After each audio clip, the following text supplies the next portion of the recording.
7 ans au Tibet, un voyage vers la sagesse. Donc dans cette vidéo, je vais te raconter une histoire, une très belle histoire, donc qui provient d'un livre, une histoire un petit peu d'aventure, mais avec aussi un côté spirituel. Donc ça vient d'un livre écrit dans les années 40, mais ça a aussi été adapté en film en 1997 par le réalisateur Jean-Jacques Hano. Donc, alors évidemment, si tu veux découvrir l'histoire toi-même, je t'invite à aller lire le livre ou aller voir le film. Mais voilà, si tu veux gagner du temps et que ce soit compté par mes soins, eh bien, je vais te raconter ça. On commence tout de suite. Donc on se retrouve en 1939, juste avant la Seconde Guerre mondiale. Donc imaginez-vous un petit peu l'époque. Et le personnage principal, qui s'appelle Heinrich Harrer, est un alpiniste. Donc il doit avoir à ce moment-là peut-être 28 ans, il est un petit peu avant sa trentaine. Il est alpiniste et il est marié à une femme avec qui il a eu un enfant, enfin qui est en train d'avoir un enfant. Sa femme est enceinte, elle est assez prête à accoucher dans quelques mois. Sauf que lui, voilà, cet enfant a été fait par un petit peu accident, et lui il n'est pas forcément hyper content d'être déjà père, donc voilà, il va être assez agressif par rapport à ça, il va y avoir beaucoup d'embrouilles avec sa femme, ils vont se disputer par rapport à ça, et il en vient à une situation où il a une proposition de l'Allemagne nazie. Donc là on est juste avant la Deuxième Guerre mondiale, il y avait le régime, le Troisième Reich de l'Allemagne nazie, qui lui propose, vu qu'il est alpiniste, donc son job c'est d'escalader des grosses montagnes, juste pour le prestige de l'Allemagne nazie, d'aller participer à une expédition qui va escalader un des plus gros sommets de l'Himalaya. Donc l'Himalaya qui est un massif, le plus gros massif du monde, qui se retrouve au Tibet. Et dedans, voilà, il y a le mont Everest qui fait 8800 mètres, etc. Et là, on va lui proposer d'escalader un des plus gros monts. Je ne me rappelle plus le nom de celui-là, mais il doit faire au moins dans les 7000 mètres. Et du coup, voilà, il va participer à cette expédition, mais sa femme n'est pas d'accord, forcément, elle est enceinte, elle va bientôt avoir un enfant, elle a envie qu'il reste avec elle pour s'en occuper, pour fonder leur foyer, mais lui qui voulait pas l'enfant à la base, qui a envie d'aventure, qui a envie d'ambition, qui a envie de se découvrir, ou plutôt de découvrir, voilà, de faire ce rêve en fait. Parce que depuis des années, il lui parle de l'Himalaya, c'est vraiment son rêve, donc il va choisir d'abandonner littéralement sa femme parce qu'il part pour au moins 4 mois, donc c'est quand même pas rien, même si bon, il est quand même censé rentrer au bout de 4 mois. Et du coup, voilà, il va partir, donc sa femme est pas vraiment d'accord, on la voit en pleurs quand il est sur le quai du train pendant qu'il part, mais voilà, lui, il est déterminé vers son truc, il veut que ça. Voilà, il a un petit peu cet esprit un petit peu immature, on voit qu'il est, voilà, il est pas souriant, il est assez agressif, voilà, tout ce qu'il veut, c'est ses objectifs. Et voilà, vraiment, on va découvrir au long du film, donc on le voit dans l'expédition, à un moment il se blesse sur un glacier, ils sont en train d'escalader, il se blesse, mais il va rien dire à personne pour voilà, montrer que c'est le meilleur, que lui, il lui arrive aucun problème. Au final, ça va causer des problèmes quand il va devoir aider quelqu'un parce qu'il s'est blessé à la jambe, sauf que sa jambe est abîmée, et du coup, tout le monde va savoir, etc. Enfin, il va y avoir des embrouilles à ce niveau-là, mais bon, ils vont quand même poursuivre l'expédition, donc avec des Allemands, et au bout d'un moment, eh ben, il n'a pas de chance, la Deuxième Guerre mondiale est déclarée, donc qui mettait en balance les Français, les Anglais, etc. contre l'Allemagne nazie et ses alliés. Et du coup, il se trouve dans l'Himalaya, donc qui à l'époque appartenait aux Indes. Et du coup, forcément, les Indes, à l'époque, ça appartenait à l'Angleterre. Donc, il se retrouve par se faire arrêter par des Anglais, se faire mettre en prison parce que lui qui était avec les Allemands nazis, il est littéralement considéré comme un ennemi par les Anglais. Excusez-moi, là j'ai des sortes de rots. Du coup, il est en prisonnier de guerre, voilà, parce qu'il fait partie des ennemis, même si lui, à la base, il est autrichien, donc c'est un petit peu injuste, mais bon, il n'a pas le choix. Et du coup, il va se retrouver en prison dans laquelle il va essayer de s'évader de multiples fois, voilà, il va vraiment essayer de s'évader. Et du coup, ça compromet ce qu'il devait faire, c'est-à-dire rester 4 mois dans son expédition, puis rentrer, revoir sa femme et son fils. Du coup, son fils est né pendant qu'il était parti. Et sauf qu'il peut même plus revenir puisqu'il est en prison, et du coup voilà, il va penser à ça. Sa femme du coup pense que voilà, elle sait même pas ce qui lui est arrivé, mais du coup elle est passée à autre chose. Elle s'est mise avec le maître de maison ou je sais pas quoi, donc voilà, qui va être considéré comme le nouveau père de l'enfant. Et lui du coup dans la prison il a un long moment pour faire une introspection, pour penser à ça. Donc au final il pense à sa femme, il pense à son fils, il regrette ce qu'il a fait, il regrette ses choix, on le voit en souffrance, seul dans sa chambre, qui songe à ses erreurs. Au final il va envoyer une lettre au bout de peut-être 1 an et demi, 2 ans à sa femme, disant qu'il regrette tout ça et il lui raconte ce qui lui est arrivé, qu'il est en prison, et tout ce qu'il espère c'est pouvoir rentrer pour voir son fils. Et il va recevoir une réponse comme quoi au final elle lui demande juste, voilà, sans aucun message, juste un message de divorce. Voilà, donc ça va le mettre encore plus mal, il va péter les plombs, il va tout faire pour s'échapper.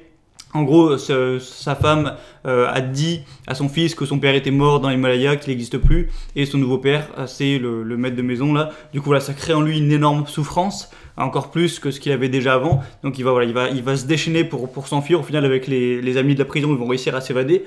Et du coup, il va errer pendant des mois et des mois dans les Indes. Donc, il va voler de la nourriture à gauche à droite, il va dormir par-ci par-là. Il va essayer voilà, il va vivre comme un vagabond littéralement. Jusqu'au moment où il retrouve un des amis de l'expédition avec qui il va continuer l'aventure.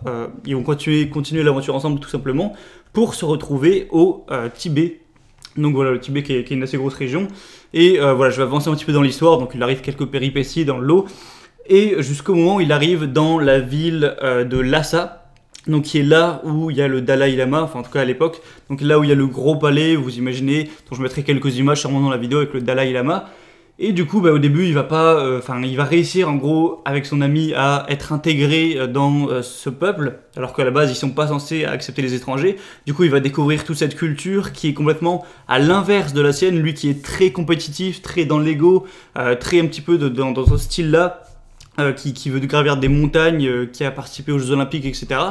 Et au final, il va rencontrer des gens qui sont tout l'inverse. Et à un moment, il y a une fille assez jolie qui rencontre les deux hommes. Donc les deux vont essayer de la draguer. Sauf que l'un a pas trop d'ego, se met pas trop en avant. Alors que le personnage principal, donc Heinrich, fait tout le contraire. Donc il dit à la nana, enfin il montre qu'il est balèze, il montre à la nana comment il s'est bien patiné. Il lui dit qu'il a fait les Jeux Olympiques. Elle va lui répondre à un moment. Ce qui est marrant avec ta culture, c'est que moi la mienne c'est tout l'inverse. On ne met pas en avant ceux qui sont les meilleurs, mais on met en avant ceux qui descendent leur ego au plus bas, donc qui n'ont besoin de rien, qui vivent avec le moins possible, etc. Donc c'est assez drôle à voir. Et donc au final, elle va se finir par se marier avec le deuxième gars, donc il sera un peu dégoûté. Et voilà, il va évoluer. Et donc à ce moment-là, ça fait déjà peut-être 5 ans qu'il est parti et il pense toujours énormément à son fils à travers ce voyage. Il y pense beaucoup, il a des regrets par rapport à ça. Mais petit à petit, il va s'accommoder à la culture. Et au bout d'un moment, le Dalai Lama lui-même, donc qui à l'époque qui était un enfant juste de 11 ans, va lui demander de le rencontrer pour lui apprendre toute la culture occidentale. Donc il va lui demander de lui expliquer un petit peu les sciences, comment ça marche une voiture, comment ça marche une arme, etc. Enfin l'expliquer pour qu'il découvre ça, parce que lui il connaît que évidemment la culture tibétaine, la culture avec le bouddhisme, tout ça, il connaît que l'histoire de Bouddha quoi. Donc voilà, il va se lier d'amitié aussi avec le Dalai Lama, qui va aussi lui faire beaucoup apprendre sur lui-même, donc comment être plus... Enfin, mettre son ego de côté, être un petit peu plus sage, voilà, ça va vraiment le faire changer à l'intérieur. Et on voit au fil du film qu'il évolue, qu'il est plus souriant, qu'il s'intéresse plus aux autres, alors qu'à l'époque, il était très égoïste, très égocentrique, très basé sur lui et son ego. Voilà, il avait moins un sens des valeurs, il était plus voleur, non partageur. Enfin, il y a pas mal de scènes qui montrent ça. Et voilà, donc il finit par s'adapter à sa petite vie au Tibet. Et sauf qu'au bout d'un moment, il y a des Chinois donc communistes, même si la guerre commence à se finir, qui vont se ramener pour en gros leur dire voilà, dégagez d'ici, la Chine veut s'approprier le territoire, sinon on vous flingue, tout simplement parce qu'ils sont armés, c'est une grosse puissance. Et du coup, alors que le Tibet, le peuple, c'est un peuple qui est vraiment juste pour la paix, ils veulent même pas tuer des vers de terre quoi. Donc ils n'ont pas d'armes de toute façon, et ils sont pas volontés à se battre. Donc au final, ils vont se faire ratatiner. Et voilà, à l'époque, c'est vrai qu'il y a eu des millions de morts de par cette guerre entre la Chine communiste de l'époque et ces peuples du Tibet. Donc au final, il va être obligé de partir de cet endroit, donc du Tibet. Alors que je dis ça comme si c'est passé rapidement, il a passé 7 ans là-bas, d'où le titre du film, 7 ans au Tibet. Et voilà, on voit vraiment les paysages magnifiques dans le film avec les montagnes enneigées, les temples, voilà, c'est assez beau à regarder. En tout cas, c'est un film qui est beau. Et voilà, au final, il va dire adieu au Dalai Lama, à son ami. Il va dire qu'il va faire en sorte de retrouver son fils qui a maintenant une bonne dizaine d'années, voilà, qui doit avoir 9-10 ans. Et du coup, il part, il rentre en Autriche pour retrouver son fils. Et voilà, et essayer d'être un père pour lui, malgré qu'il ait été absent pendant 10 ans. Il va vouloir faire en sorte de réparer ses erreurs. Et il repart de là complètement changé, avec 10 ans de plus, avec un état d'esprit complètement plus ouvert, complètement différent, qui est moins basé sur l'ego. Et au final, donc voilà, je vais spoiler la fin du film, si tu veux pas la connaître, tu passes à 1 minute après, et bien il va retrouver son fils au final. Au début, il va pas vouloir le voir, mais on voit à la toute fin qu'il lui apprend à monter des montagnes et que ça finit bien, et tout finit bien, quoi. Donc c'est plutôt une fin quand même joyeuse, même si le film est assez dramatique. Donc voilà, c'était pour l'histoire de Heinrich Harrer. Donc c'est une histoire assez passionnante, une belle aventure, à la fois au niveau extérieur, donc de voir son voyage, comment quand il escalade une montagne, quand il s'évade de la prison, etc. Et à la fois au niveau psychologique, à l'intérieur, au niveau philosophique, spiritualité, il change énormément aussi dans sa tête. Et maintenant, j'aimerais qu'on en vienne à une question. Je faisais pas juste cette vidéo pour résumer un film et revoir un rideau. J'aimerais qu'on aborde le thème, du coup, qui est en lien, c'est faut-il se séparer de son ego? Parce que le message du film, en tout cas ce qu'on en ressent à travers le personnage, c'est que à la base il est très égocentrique, très un petit peu égoïste, et au final il va réussir à s'en libérer de son ego, et c'est très positif. Et voilà, en gros, le film nous dit tu évolueras bien si tu te libères de ton ego, et aujourd'hui je vais donner mon avis sur ça.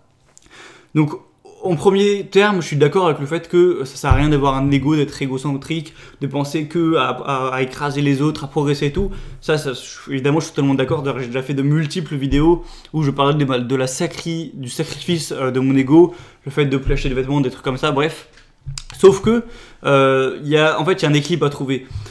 Quand on voit les peuples tibétains, voilà, qui n'ont aucun ego, qui vivent avec le moins possible, donc qui mangent juste un petit peu quelques petits légumes juste pour survivre, qui ne tuent aucun animal, etc., qui ne s'arment pas, en fait, c'est bien parce qu'ils se libèrent de l'ego, donc soi-disant, ils n'ont pas ces défauts-là d'être égoïstes, mais du coup, ils n'ont aucune puissance. Et qui dit aucune puissance dit aucune sécurité.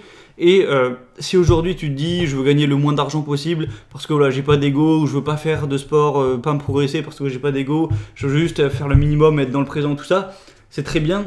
Mais imaginons t'as un enfant, comment tu fais pour lui payer de la bouffe, comment tu fais pour lui payer l'université si tu gagnes pas d'argent, s'il arrive une merde, s'il arrive une catastrophe comme il se passe actuellement avec une épidémie, comment tu fais pour te sortir de là si tu te fais virer de ton boulot et que t'as pas d'argent de côté, comment tu fais pour survivre à une maladie si tu n'as pas pris soin de ta santé ces dernières années, voilà, tu vois, ce genre de choses. Comment tu fais pour te défendre face à un ennemi si tu t'es jamais entraîné à la guerre? Et là, c'est ce qu'on montre dans le film, c'est que le peuple tibétain est peut-être très sage, c'est peut-être libérer son ego avec leur religion, tout ça, mais quand il y a un ennemi qui, lui, ne s'en fout pas de l'ego, qui a progressé, qui a développé des armes, même si voilà, c'est très cruel de sacrifier des peuples comme ça, eh bien ils se font défoncer. Et du coup, moi, après avoir réfléchi à ça, je me suis dit, la solution, c'est ni un ni l'autre, c'est ni de se libérer de son ego, plus rien vouloir progresser et être dans le présent, et ni penser qu'à l'ego, vouloir écraser les autres, physiquement vraiment vouloir détruire tous les autres pays pour être soi-même le meilleur. Faut préserver la paix tout en préservant une puissance. Le problème quand tu te libères de l'ego, c'est que tu n'as plus aucune puissance, donc tu peux ni te défendre en cas de guerre, tu peux ni te défendre en cas de problème financier, tu n'as pas de sécurité, etc., tu as moins de pouvoir tout simplement.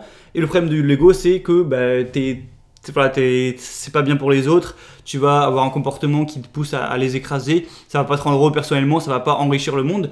Donc je pense le parfait mindset à avoir, c'est dans un premier temps effectivement de se libérer de son ego, voilà, de pas apporter d'importance aux yeux des autres, de pas vivre pour le regard des autres, à se dire oh, moi je suis meilleur, mais quand même d'agir tous les jours dans une progression, donc essayer de gagner plus d'argent, essayer de prendre plus soin de sa santé, essayer de plus se cultiver dans sa tête, essayer de progresser, par exemple si tu fais un instrument de musique ou peu importe, non pas pour écraser les autres, pour dire ouais moi je suis le meilleur, je gagne plein d'argent, t'as vu, j'ai des gros muscles, je connais plein de choses et tout, toi t'es nul, mais juste pour augmenter son pouvoir. Et au moins, si t'as appris, un art martial, tu vois, c'est pas pour ton ego, mais que jamais tu te fais agresser dans la rue, au moins tu peux te défendre. Si jamais t'as appris à gagner de l'argent, à le gérer, à mettre de côté, à investir et tout, si jamais t'as une crise financière, tu te fais virer ou je sais pas quoi, eh bien, t'auras pas fait ça pour ton ego, mais au moins tu pourras t'en sortir parce que t'auras des années d'économie pour vivre dessus.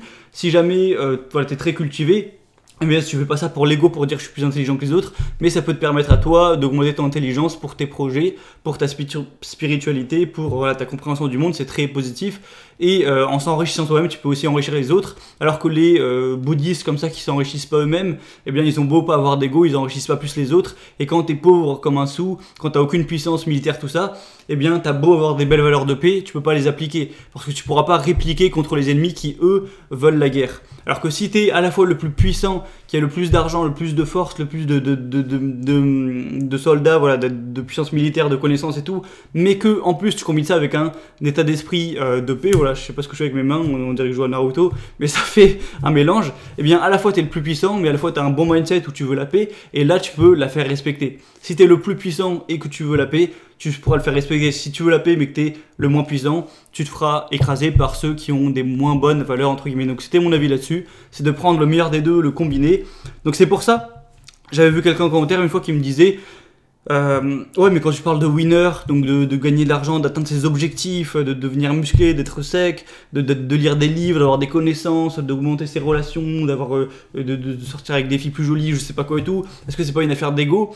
Et je me suis posé la question et je me suis dit, en fait, ça paraît peut-être l'être, mais ça dépend pour quelle raison tu le fais. Est-ce que tu gagnes plus d'argent pour te la péter, attacher une belle bagnole et montrer que tu es meilleur que les autres? Ou est-ce que tu gagnes plus d'argent pour toi avoir de la liberté, pouvoir réagir en cas de problème, si tu as un problème dans ta vie, pouvoir aider quelqu'un, ou pouvoir t'aider toi, ou pouvoir mettre de l'argent de côté pour plus tard au cas où? Voilà, tu vois, tu peux agir dans la progression. À la fois, certains vont agir pour l'ego, certains vont agir juste parce que c'est intéressant. Moi, j'agis parce que c'est intéressant pour moi de faire du sport, de prendre soin de ma santé, etc. Même si, voilà, je cache pas que j'ai un minimum d'ego. Voilà, je veux pas faire genre. En tout cas, c'est pas ce à quoi c'est pas sur ce quoi je me concentre. Lire plein de connaissances, lire plein de livres, avoir un maximum de connaissances. Certains peuvent faire ça pour se la péter, d'être un intello. Moi, je fais ça juste pour mon intelligence personnelle, pour ma compréhension du monde, pour découvrir les meilleures œuvres. Certains vont dire que gagner plus d'argent, c'est juste pour se la péter, pour s'acheter une bagnole. Moi, je gagne plus d'argent, je fais en sorte de gagner plus d'argent aujourd'hui pour investir pour ma liberté personnelle, pour mon pouvoir de frappe. Voilà, si jamais je veux partir quelque part en voyage, si plus tard je veux faire un projet, ou etc., ou si je veux investir dans une entreprise, etc., moi, ça me donne ce pouvoir-là, c'est pas pour me la péter. Par exemple, qu'est-ce que je pourrais citer encore ? Voilà, c'est déjà trop bon exemple. Ou si je veux devenir meilleur en guitare, c'est pas pour me la péter, pour dire oh, vous avez vu comment je sais bien faire de la guitare, je suis trop fort, je suis le meilleur et tout. C'est juste parce que moi personnellement ça me fait plaisir de pouvoir jouer certains morceaux qui sont accessibles que quand on a un haut niveau dans l'instrument. Donc voilà, j'espère que ça aura été clair. En gros, la phrase de conclusion c'est agir comme si tu avais un gros ego, mais penser comme si tu n'en avais pas. Donc on pourrait faire cette phrase plus proprement en disant voilà, agir avec quelqu'un qui a un gros ego, mais penser comme quelqu'un qui n'en a pas. Voilà, ce serait une bonne phrase comme de dire vivre comme un pauvre mais penser comme un riche, tu vois. Avoir le mindset d'un côté mais agir de l'autre, et au moins comme ça tu combines le tout, tu as un bon équilibre. Et pour moi c'est ce modèle-là qui est le plus intéressant pour être sa meilleure version, tout simplement. Donc voilà, j'espère que cette histoire aura pu un petit peu t'inspirer. J'essaierai de te mettre quelques petites images. Bon, j'aurais peut-être aimé mettre une musique, mais je pense que ça passera pas de retard, donc je mettrai juste quelques images, tu sais. Et j'espère que cette petite leçon, cette petite morale aussi, t'aura intéressé. Donc on se retrouve prochainement pour d'autres vidéos. Si t'aimes bien que je fasse des petites histoires, analyses de films comme ça, dis-le dans les commentaires, j'en referai. J'ai vraiment des rots, je suis désolé dans cette vidéo, je sais pas ce qui m'arrive, je sais pas, je viens de bouffer avant. Donc c'était Gabriel, je te dis à la prochaine. Si tu veux aller plus loin avant de te quitter, clique sur le premier lien qui est dans la description de cette vidéo. Tu cliques, tu rentres ton prénom, ton adresse email, et comme ça, tous les dimanches matin à 7h, tu recevras de ma part un email bonus qui est réservé que aux abonnés email, où je t'offre du contenu supplémentaire, en plus des vidéos gratuites. Voilà, je t'apporte des choses en plus, des fois je te partage des livres que je lis, du contenu, des fois je te propose aussi des formations payantes, faut que tu le saches. Voilà, c'est du contenu bonus, c'est gratuit, donc si tu veux recevoir ça, voilà, pendant une durée indéterminée, peut-être ça va durer encore des années, tous les dimanches avoir un mail gratuit de ma part où je t'apporte du contenu, t'as juste à t'inscrire, ça te prend 1 minute maintenant, et pendant les années qui suivront, tu pourras recevoir du contenu de ma part tous les dimanches. Voilà, ce sera un petit boost pour rester motivé, pour être inspiré. Donc c'est tout, j'espère que ça t'aura fait plaisir, on se retrouve prochainement. C'est Gabriel, je te dis à la prochaine, et ciao.